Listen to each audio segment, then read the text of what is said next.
আসসালামু আলাইকুম দাদারা আপুরা, কেমন আছেন? আশা করি সবাই ভালো আছেন। তো এখানে একটা হচ্ছে প্রাইমারি স্কুল। তো আজকে স্কুল বন্ধ, আর সেজন্য আর কি ছাত্রছাত্রী কিছুই নেই, পোলাপান বাচ্চা কাচ্চা কিছু নেই। তো এই তো স্কুলের সামনে একটা চাপ কল। তো এইগুলো এখন তো আর শহরে পাওয়া যায় না, বা গ্রামেও দেখা যায় না অত একটা। তারপর গ্রামে হাঁটলে দুই একটা পাওয়া যায়, প্রতিবারই দুই তিনটা কল থাকে বড় বাড়ি হলে। আর এই কল দুইরা কে কে চুল্লা পড়তেন আগে কমেন্টে জানাইয়েন। আর আমরা তো স্কুলে গেলে এইভাবে কল দইরা ঝুল্লা পড়তাম। আবার একবার এরম ঝুল্লা পড়তে গিয়া কলের ডাট পিছলাইয়া উঠা আমার দাড়িতে লাগছিল। তো সেই চিহ্নটা এখনও আছে।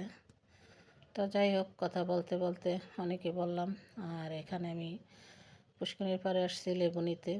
তো এটা হচ্ছে আমার খালাদের বাড়ি আর কি।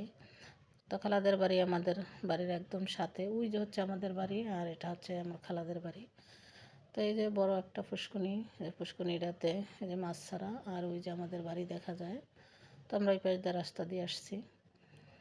তো এই তো এসে দেখলাম, খালা বলল গিয়ে দেখ লেবু হয়তো বা নাই। তো সত্যিই দেখলাম বড় লেবু নাই, অনেকগুলা গাছ এখানে অনেক। তো এই তো খুঁজতে খুঁজতে একটা লেবু পাইলাম, তাও একদম ছোট। আর ওগুলো একদম ছোট ছিল, বাড়তি ছিল না। তো যাই হোক, কী আর করবো, লেবু তো পেলামই না, তাই চলে আসলাম আর কি। তো এই তো ছিল আমার আজকের ভিডিওটা যদি ভালো লাগে লাইক কমেন্ট শেয়ার করবেন। ধন্যবাদ, সবাই ভালো থাকবেন।